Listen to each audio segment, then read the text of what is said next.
make something today that I've never made before and I've always wanted to try. Now I want to make popovers, but I don't have a popover pan, but I have a pretty big muffin pan, and if these turn out right, I'll order me a popover pan.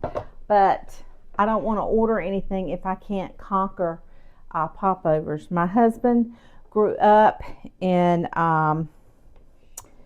England, and they had popovers, so that's what we are going to make. So I've got, oh, I need a little bit more. We're just going to put just a little bit of butter in each tin. We have preheated our oven to 450 degrees, and as you all know, I always double my pans. So if I get a popover pan, I'll have to get 2 of them. So I'm going to pop this in the oven, let this butter melt while we get our dry ingredients and wet ingredients together. So I just put in a little tiny bit of butter because we want these to be good and greased.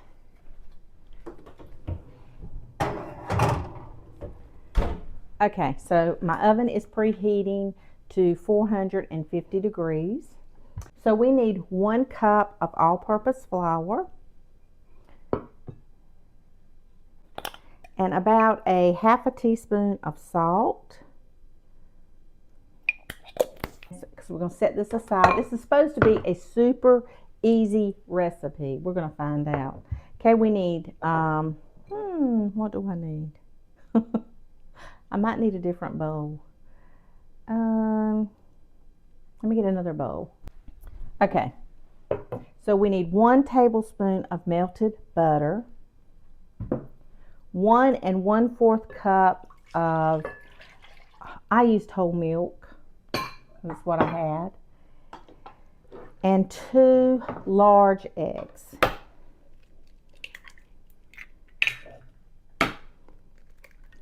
Okay, it's supposed to be so fast, we're going to find out. Okay, so we're going to whisk with our eggs in here. We're going to beat it up and whisk it really good before we put our flour and salt in. Now, I have always wanted to try popovers. I've never even tried a popover. I have seen them. They look beautiful. They rise real pretty. And so I figured, well, why don't we give it a try?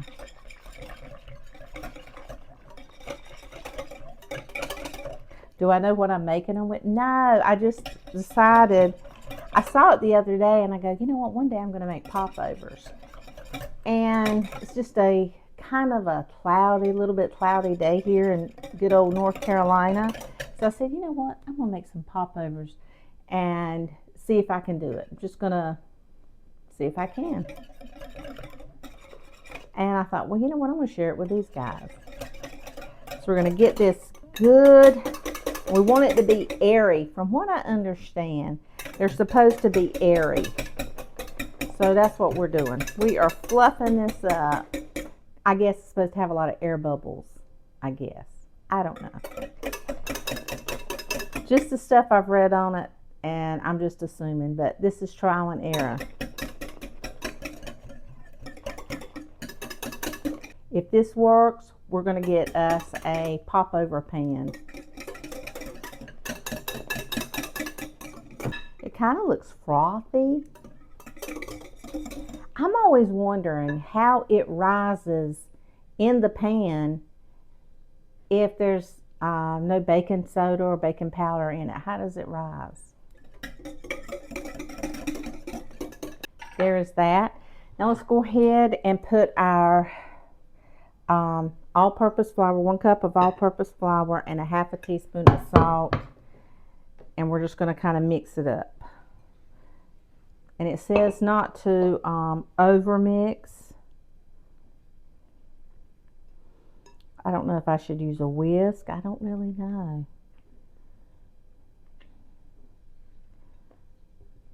I think I should use the whisk. Maybe I should use it. Let's try it.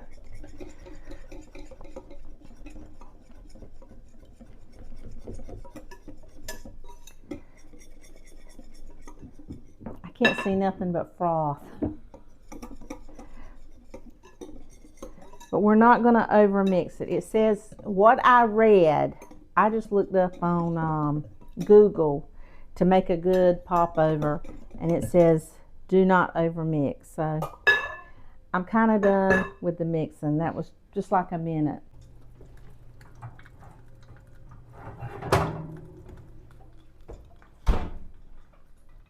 Ooh. Hey, it also says to spray your pan, so I'm going to spray it, even with the oil. And now we're going to start pouring in our batter into our muffin tins. I'm kind of nervous about this. Okay, we're just going to start pouring in our batter.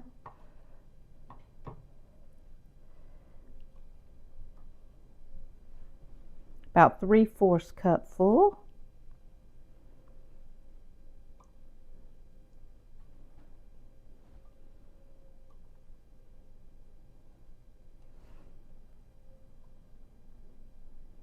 My oven is preheated. We're going to pop these in the oven for 15 minutes, and then we're going to lower the temperature to 350 degrees, and we're going to leave them in there for 20 minutes. And we're supposed to not peek. We're not supposed to look. So I'm going to do those instructions exactly. I'm going to see what they turn out like. This might be a flop, guys. This just might be a flop, but you have been with me in my kitchen before. I've made plenty of flops. This is an experiment today to see if we can make popovers.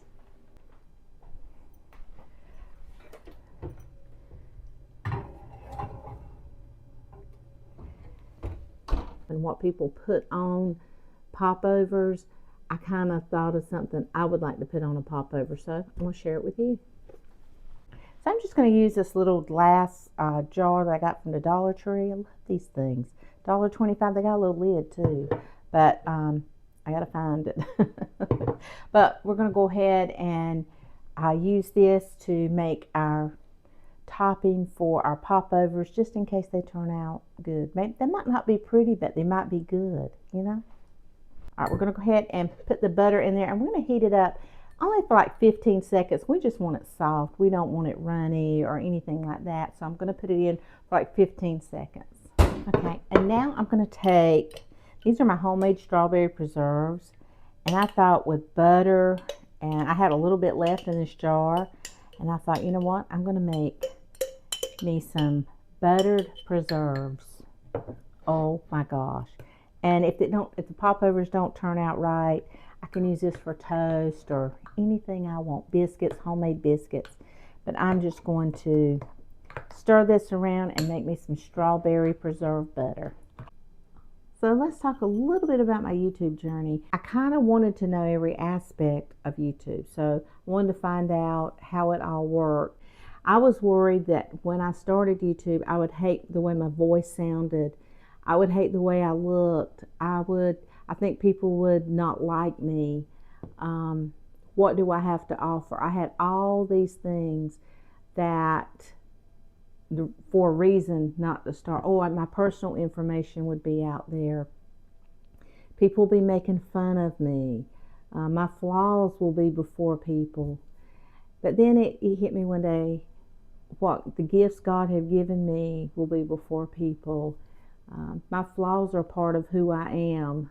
My voice is part of who I am, and it's just the way it's going to be.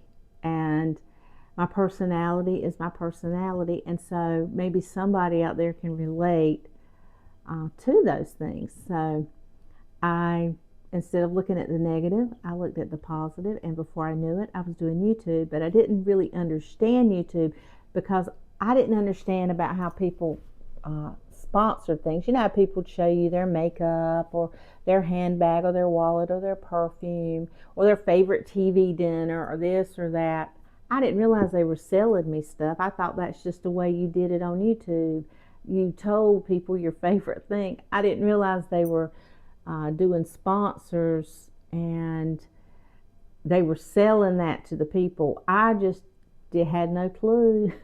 Didn't even know what the description box was, and I'm here putting videos on YouTube. Didn't know that you had to fill out a description box. Didn't even know how to get to it. I don't even know if I put titles in some of it when I first started. It was bad, okay? But then I would learn and if you're thinking about doing this, just realize that you can do it. And just start, and you'll learn. You'll grasp it, and you'll learn something new every day, and it'll keep you young.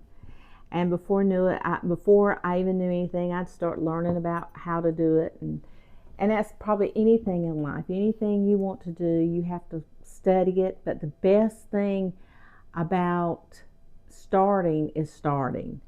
Just go for it. You'll fix all the mistakes as you go. And the people that that subscribe will change with you. You know, they'll guide you through.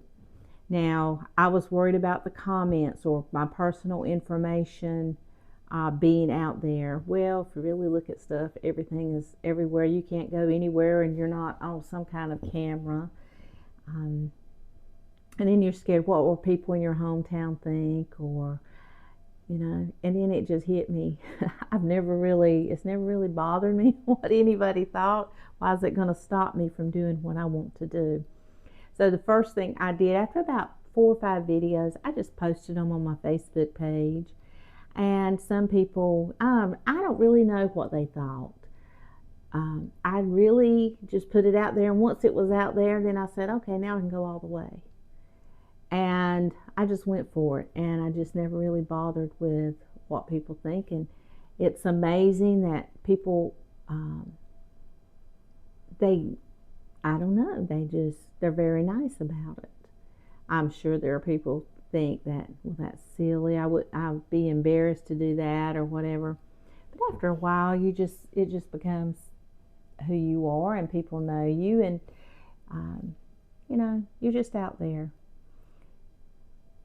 I don't know. You just kind of become part. You grow as your subscribers grow. You grow as your hours grow. You grow.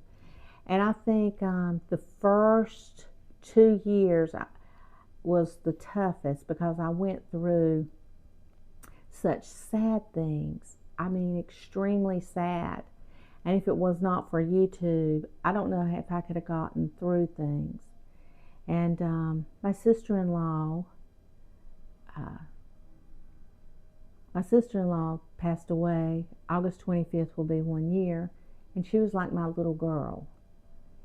And she had lived with me since she was 24, but she had the mind of a child. And so we all treated her like a little girl all the time, like a 7, 8-year-old girl all the time. Even though she was in a grown-up body, it's just the way we treated her. And I mean, she liked toys and baby dolls, but she had past stage 4 osteoporosis, and she was born with, my in-laws adopted her through social services, and she came to live with me when she was 24. My in-laws couldn't handle it anymore because she had special needs and different things. So, and it was a huge challenge. It was, I'm not going to say it was just a bed of roses, but I began to love her like my child. And I took care of her the best of my ability. Like I say, there was a lot of challenges. She had some emotional problems, but she broke her hip when she was 34. Well, we don't know if her hip broke or if it just fell out from under her. But anyway, and we found out she had stage 4 osteoporosis, and we tried everything. We tried shots, you know, to make the bones be stronger, but it just got worse, and the pain was unbearable for her at times,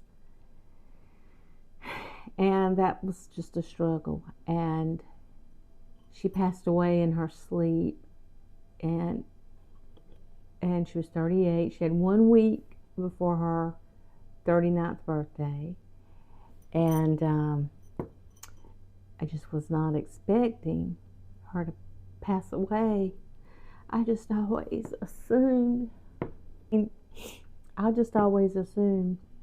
she would outlive me. She had a 2-inch lint on her leg, size difference in her legs. So I always had her special shoes made.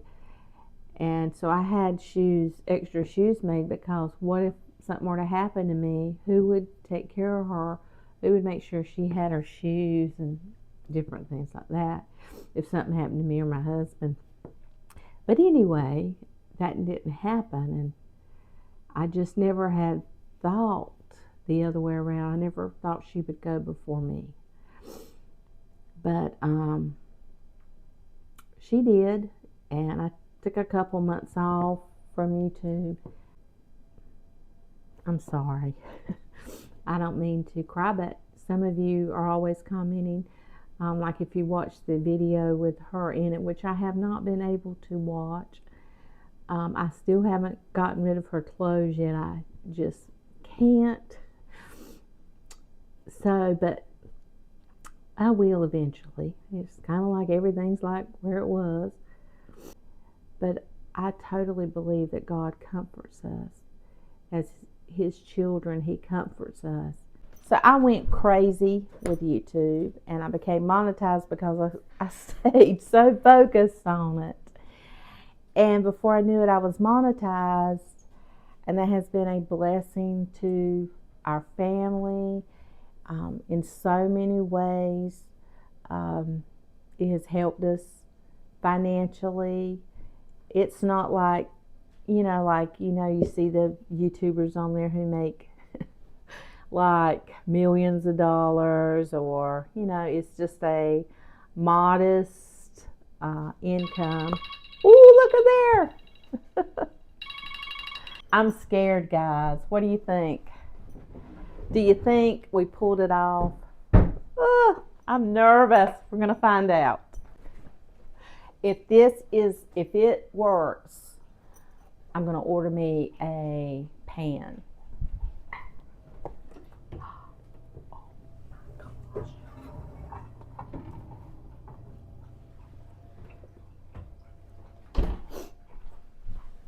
Look there. Look, guys. Oh, I made real popovers. Some of them are skinny, some of them are big. That is awesome for a first try. Oh my gosh. Perfect, perfect, perfect. And can you imagine if I'd have had a pan? All right, I'm going to let these cool for a few minutes. And we'll come back and dive into it. Oh, it fell a little bit. I think they're supposed to. But you got to see it when it was great big. So I'm going to go fix my makeup just a little bit. And we're going to come back and enjoy one of these popovers. I wonder what they taste like. Ooh, I think the air pops. Ooh, look at that. So, wow. Hot, hot, hot. So I'm going to tear a little bit of this off. And we'll put on a little bit of our strawberry.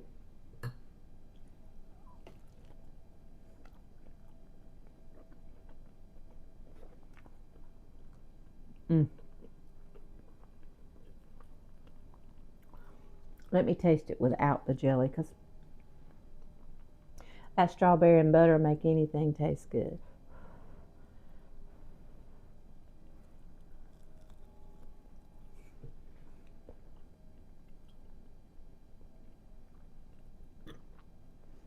It's a little different.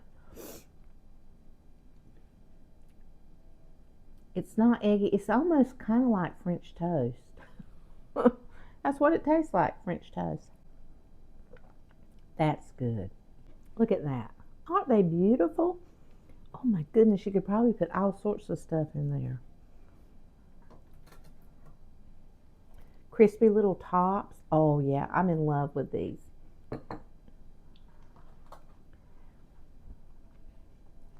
I'm in love with these little popovers. Look at that. I just realized I'm still sitting down from running my mouth.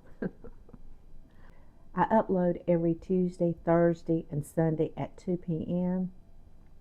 And every now and then I might throw an extra one in. But I want to say what you mean to me. YouTube has been such a blessing to me in my life, giving me some structure at 60, giving me a joy that I was not expecting, a new career. But it's also given me you. And I'm not saying this because of all the comments and it makes my head swell. That's not what it is. It's that you watch, it's that you comment, you take the time to comment, that you make the recipes and then comment back, good or bad. It's that I'm beginning to know some of you by your name, and I get excited to see you leave that comment. And when I don't see you, I'm wondering if I offended you or if you don't like me anymore. But your comments encourage me. And I don't want you to ever think that I take that for granted, because I do not. One thing about being an older YouTuber or learning that, life changes pretty quick, that it doesn't stay the same very long. And the time of life you're in, you need to enjoy where you are at in life. And I can't believe that God has blessed me with a new life at 60. A direction I never ever thought I would take, but that I want to make the recipes for you. I want to give you the best recipes. I want to look for things, and when I didn't know if I could make these or not, so I wanted to make them with you. I want to say thank you, and I'm going to keep popping out these videos, and I'm going to keep giving you the best of me that I possibly can. And I just want to say thank you. You have given me a new life.